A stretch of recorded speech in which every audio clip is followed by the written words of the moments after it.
things that are set in the modern era are not fun. My name's Sam Ragnarsson, and I'm a writer of sort of pulpy 60s spy stories with magic and monsters in them. If you think, what if James Bond was hunting Cthulhu? Something along those lines. And if that doesn't sound very interesting to you, then fair enough, you can go home. But if it does sound interesting to you, I wanted to talk through a bit more about who I am and what I do.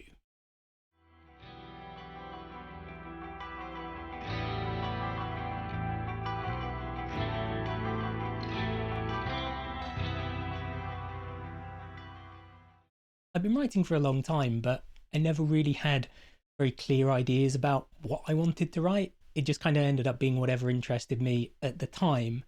But what kind of pushed me into properly trying to publish stuff, or at least to self-publish stuff, to get it out in front of an audience, was rereading the Eisenhorn books by Dan Abnett. Warhammer books with Inquisitor Eisenhorn hunting down chaos, aliens, all the bad lads, and thinking, man, why don't we have other books like this? Because Eisenhorn's quite old now. Like, I read them first when I was at uni years back, but I always hoped that there would be more in that series, and there just sort of hasn't been. There's a trilogy of them. There's the Magos, which is a sort of slightly different kind of book, and that's it. We got some Ravena books. We got some Beckwin books. Last one hopefully coming out this year. But for what seemed like it should have been a long-running series that could have gone on and on forever, it just stopped. And maybe that's a good idea, or maybe Dan Abnett was too busy writing Horus Heresy stuff. But we don't have those long-running series anymore, or serials, or characters that we see for decades on end. And that's what pushed me into thinking about, why don't we do it? And I couldn't really come up with a reason. I know that 40k books get a huge amount of interest. You know, they are New York Times bestsellers. There's a huge fandom out there, and people clearly like this stuff of larger than life heroes who are into duty and into doing the right thing and fighting fundamentally for good, and who have very strong ideas about who the good guys are in this setting. People are interested in it, but no one's writing it, or at least not very much. You do get some of that still in 40k and in the Warhammer fandom, but you don't really get it anywhere else. And I thought back to the other books that I read. I won't say growing up, because I still read them now, and I certainly read them through my 20s and into my 30s, but books that were like Sharp or Hornblower or Flashman and James Bond as well. You know, like a bunch of these books about big bloody men being heroic, and they just don't seem to be around, or they're not around in the same way. You know, earlier in the 20th century, magazine serials were a huge deal. Long-running characters, authors who would write the same stuff or very similar kinds of stuff for 20 or 30 years, and it's all just kind of petered out. And I felt that that was a shame, because, well, I like them. I don't just want to go and read Solomon Kane for the 1000th time. I want to read some new stuff that's like that. And so I thought, I'll just have to write it myself. And I'm not too proud and too professional to say it kind of started out as a fan fiction project. That the first book was originally written literally as a Warhammer 40k book. This was before I looked into it and discovered that Black Library don't take submissions from anyone, which was unfortunate, but I wasn't put off by that, because I thought I'd stumbled onto something that was good and something that I wanted to keep writing. And that book got retooled, and that book is now Piety, and is the kickoff for a much longer series about big bloody heroes fighting for right, for queen and country, against all the evils of the world.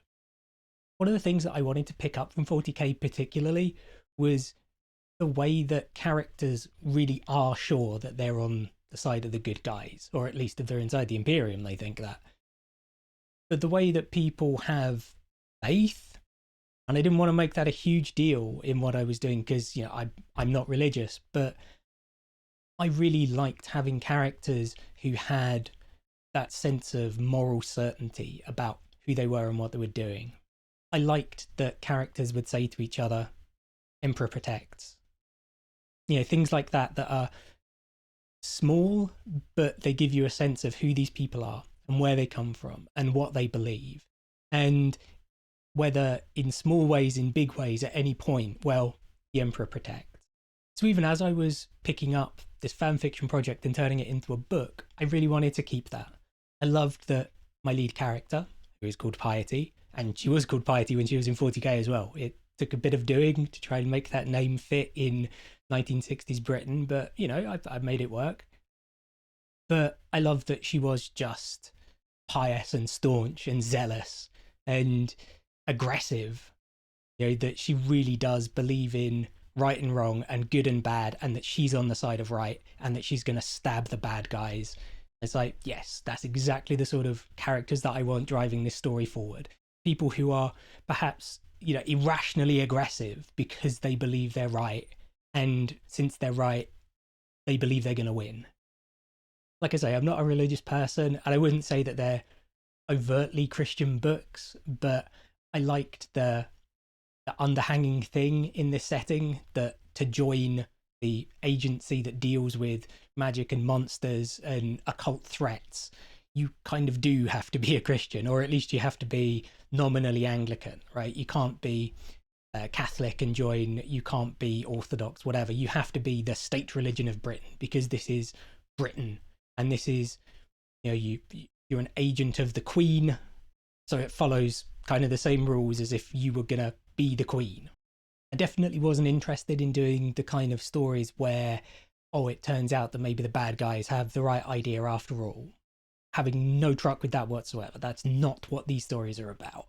These are stories that are about characters who have interesting thoughts and ideas about what they're doing, and it takes a bit of finesse because they don't all exactly agree on why it's the right thing to do or how they should be fighting them, whether they should be using magic to their own advantage, whether it's something that we should just entirely push away or not. But absolutely no one who's on the side of the good is secretly thinking, maybe this Cthulhu guy's got the right idea. So absolutely not. That's not what we're doing. There's good guys and there's bad guys, and we do our duty and we fight the bad guys.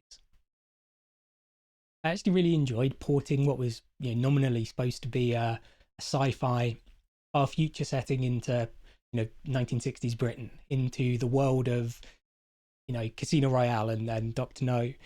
I just thought it was such a perfect fit for what I wanted to do. Not to say that it's supposed to be campy, but it is supposed to be fun, right? And things that are set in the modern era are not fun. They are grim, and they are to some extent boring. They've become edgy to the point where they stop being edgy. They just stop being interesting because we've seen it done a million times. So I wanted to take it back to somewhere where people have a bit of nostalgia for it, where you can watch Sean Connery, be a boss, but also exist in a world where, we have a little bit of fun, a bit of a pun. We're still trying to tell stories that we go, this is great, not just, oh God.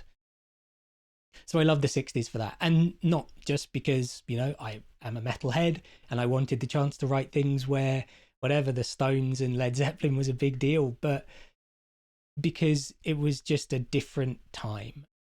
And for a bundle of reasons, it felt really good to write in it, because this isn't a place where technology is just going to solve everything, because this is still analog tape. That's the level of technology we've got. We don't have computers. We don't have all kinds of things. But what you have instead is people, and you have systems that are run by humans, and we have to go talk to humans. We don't just hack a database and walk in. We have to have a chat with the little man who sits behind a desk and checks your ID. And if we want to talk our way past Norman, we're going to have to come up with something for that. And that seemed like just a much more interesting way to be telling stories. These aren't, the techno thrillers. These are occult mysteries. And, it's much more Lovecraftian in a way to just not have technology involved. Okay, we've got some technology. We've got cars, we've got guns, we've got, rocket launchers and stuff too. But we don't have any ridiculous, my plasma rifle can kill Cthulhu stuff. It's absolutely not. that was kind of interesting to me. Everything has to be done through people, through having relationships, through being, someone with the gift of the gab, someone with a bit of charisma who can talk their way in. It was so much more appealing to me than this sort of modern super spy stuff where, oh yeah, we've got a gadget for that. So what exactly am I writing about? Well, each book is an individual case, an investigation into some weird occult happenings. We're going to investigate it, we're going to find out who's responsible, and we're going to stab them in the face for Queen and country. And that makes it sound very simple, but part of the point of what I want to write is that they're pulpy, that they're short, that it's supposed to be a long-running series, that it's not going to be an epic cycle that's planned to be 6 books exactly long. It's not supposed to be something with, like complex intertwining threads of a story that take 2 decades to actually pan out. Each book is a story by itself. It's a lot of fun. There's adventure, there's action, it's all the good stuff. And then we finish up and we go home. And, there's continuing things between the books. There's continuity. It's not just entirely separate. We're going to follow the same characters for the whole of the mainline series. But it's definitely supposed to be pick up and read. It's supposed to be something that's fun. It's supposed to be something that you want to blitz through in a couple of days and go, oh, that was great. That would have made a good movie. And that's the idea here, is to do each book being something like a Bond movie, where it's going to be one self-contained adventure that's approachably length. It's not going to take you months to get through. It's just going to be a nice, concentrated action trip from beginning to end that rolls off the tongue, and off we go into the next one at the end. Sure, there's ongoing continuity. Sure, there's, threads that take a while to play out across a couple of books. But really, each one is still its own adventure, and you can pick up at any point in the series. I felt that was really important. I always hated having this like, oh, well, you've got to read the first 4 before you check this new one out. And not to say that there's a problem with that, it's not wrong, but I always felt it made books very inapproachable when you say, oh, there's this new exciting book out that everyone's talking about, but it's going to take you 6 to 8 months just to catch up on all the continuity. So can I be bothered? And even if it's really great, who knows? Because you can't just pick it up and read it, because you're not going to have any idea what's going on. That's another reason why I wanted to land in the 60s. So even if you have no idea about what's going on in this series, when I say, oh yeah, it's Bond but with magic, you go, oh, okay, I get it. You don't need deep explanations of what's going on, because you get it. It's going to be 60s-ish technology. There's nothing alarming and new and exciting from outside that paradigm. Yeah, there's magic, but you know what magic is. Magic does what magic does. So even if you're picking up at the 4th book, the 5th book, no problems. It's just going to read great, and it's going to be an exciting adventure all by itself. So who are the books about? Well, as the first book is called Piety, the second one is Piety's Fury, the third one's Piety's Legacy. Yeah, it's about Piety, and she is a young woman who was raised by nuns in rural Antrim and given a name from Pilgrim's Progress. So she's Piety, and she's a newly fledged agent of the crown, right? She's one of the agents by royal appointment whose job is to go out into the mists and fight demons and magic basically by herself, or with a small team of people that she takes with her. She's a tiny little action girl. She has a big sword. She has a big gun, but she is small, and while she is excessively aggressive, she doesn't fist fight people. She has to think her way around some of those problems. I just love that she's this really zealous archetype. She's like a Black Templar or something. She just goes for things head on, and she works for this covert agency that no one knows about, and she's supposed to just walk off to wherever the demons are and start fighting them, and being told, yeah, try not to cause too much of a fuss. I thought that was kind of interesting to start with. I also love that she's kind of the muscle of this group, not entirely, but mostly. She likes to do things herself, so she likes to stab people in the face, and she's tiny, she's 5 foot, she's 7 stone, she's this tiny little bantam psychopath, and that was just interesting to me right from the get-go. that she was going to have to find other ways of dealing with the big hefty blokes who are likely to be employed by the forces of darkness. Yeah, she can fight them, she can shoot them, but she can't just win against a huge pile of them. And the second half of this duo is William Fitzwilliam, or Fitz, who narrates the books, and in a very Dr. Watson sort of way. He's not like Piety. He's a posh public school boy, and his father was an MI6 agent who was killed in occupied Hungary. He's a very John le Carré kind of spy. He's very genteel. He is as well trained as Piety. He can shoot things and he can fight and he knows what's up with that, but that's not really his first instinct. He's not aggressive. He's someone who thinks that we can talk things out, that there's better ways, that we can maybe get a happy ending for everyone if we only, try hard enough. And he has a quite fuzzy, good-natured view of the world. So he's a little bit quippy in his narration. He's fun to be around. But that's the core of their team, and the two of them complement each other, and between the two of them they kind of add up to one whole James Bond. But individually they both are going to struggle with something, and they are going to disagree about lots of things all of the time. The two of them originally met at Blackhurst, the agency's sort of staff college. Unlike tapping people up at Cambridge or whatever that the security services like to do, the agency recruits basically orphans and trains them from age 17, 18 to be proper agents, to learn about magic, all of this stuff. So they met young. They have a long-running romance, and I wanted to do that as well, right? One of those tropes about Bond is that there's always a Bond girl, there's always a short-term love interest, which I really didn't want to do. I wanted to have these two core people who were very different, but who were really dedicated to each other and were, I suppose you'd say, almost aggressively monogamous towards each other. Again, this isn't that sort of story where, people are very modern and cynical and, we can be very progressive and have an open relationship, whatever. Absolutely not. Not a chance. They are both devoted to each other. They're devoted to their duty as well. They love each other and it makes them stronger. That was something that you don't see enough of. So yeah, I wanted to drop it in right from the get-go. So what kind of things are we investigating? And the answer is, it depends. Really, we're investigating whatever I find to be interesting at the time. But I want to have a nice mix between the giant world-ending threats and the kind of day-to-day casework of being an agent. I like having a bit of contrast between the two of them like that. I like having this sense that, the agency doesn't just sit around in their gentleman's club waiting for, the next horde of flying demons to show up over Buckingham Palace. They have just a day-to-day practice to oversee as, policemen for the weird. And as long as it's an interesting story with kind of some interesting villains, yeah, I want to tell those smaller scale stories as well. I think it's a failing of a lot of things where all of the threats that show up have to be more terrifying than the last one, more extreme, more dangerous, more scary. And that's just kind of boring to me. And not just because you're going to struggle very quickly to find threats that are actually scary and also sort of plausible.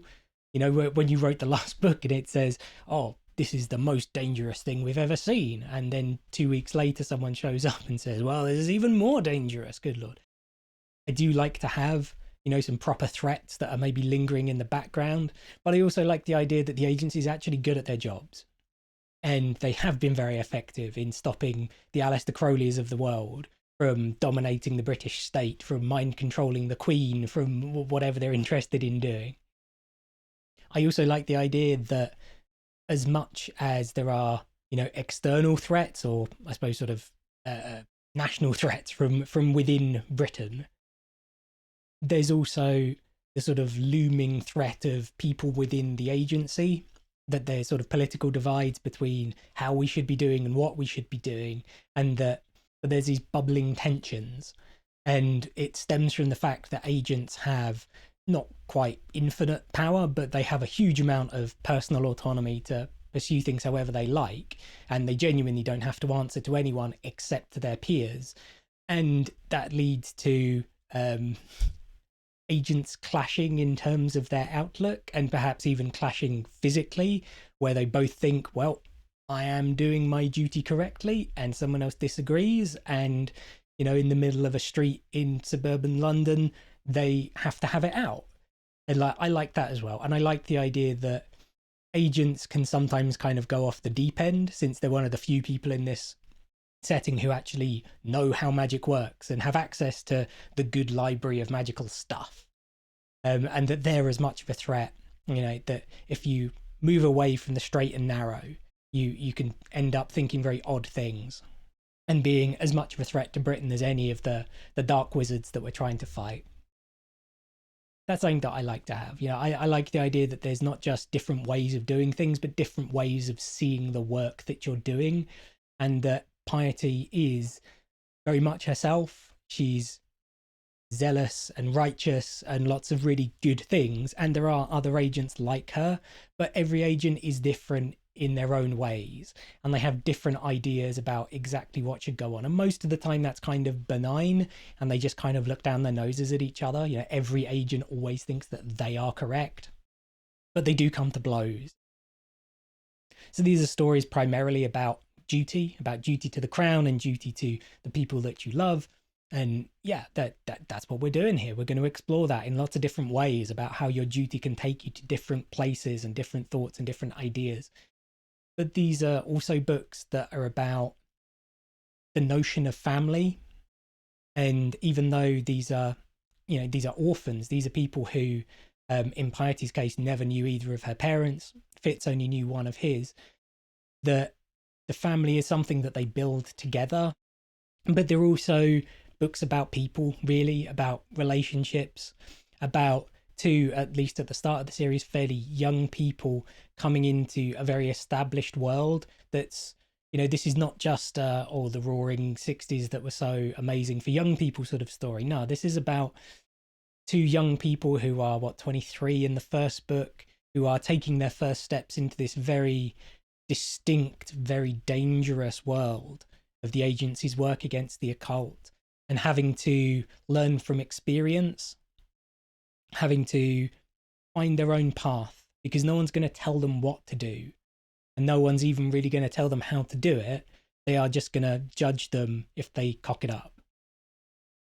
And that's like their constant struggle of, well, we have to worry about what the agency is going to say. We have to worry about, what if the general population finds out that we're fighting demons in their back garden.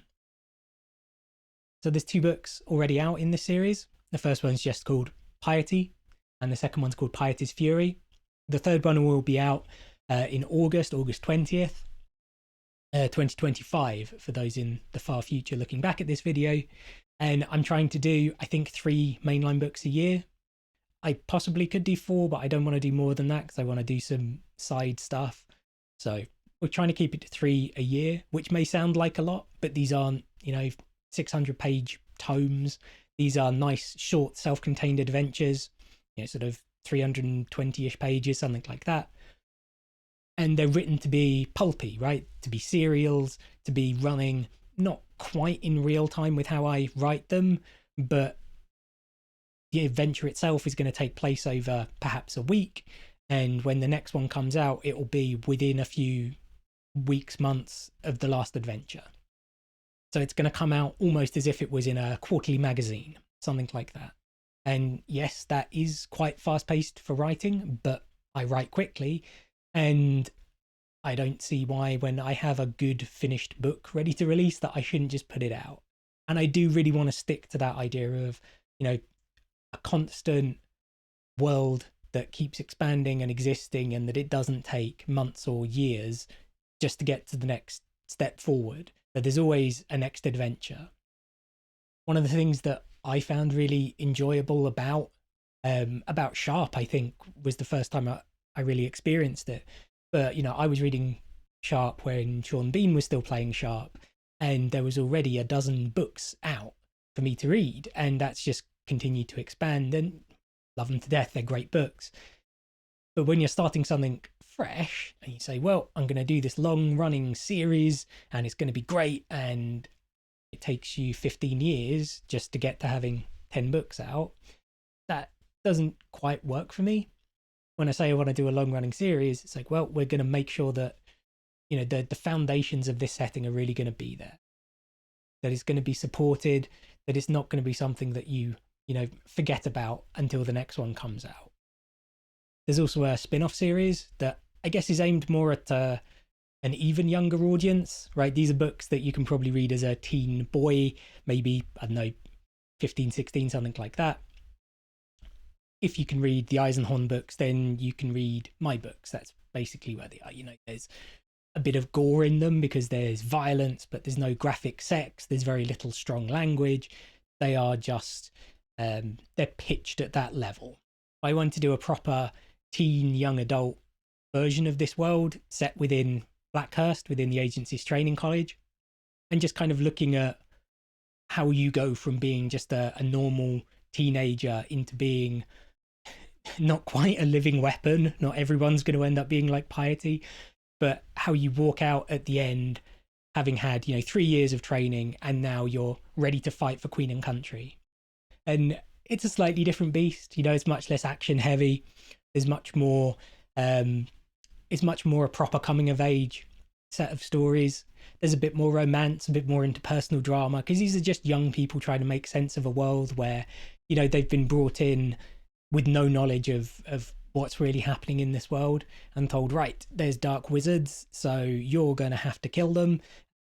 But it seemed like an interesting thing to look at here of what created people like Fitz and Piety, and to tell some some very small scale stories that have a bit more kind of personal resonance to the characters rather than impact on the world as a whole. So that's something about who I am and what I do. They're good books, damn it. And if you like adventures, if you like action, if you like psychotic tiny anime girls who like to kill people, all of these things, you will love them to death. You can get the links in the description from my Amazon store. Give them a go, man. They rock.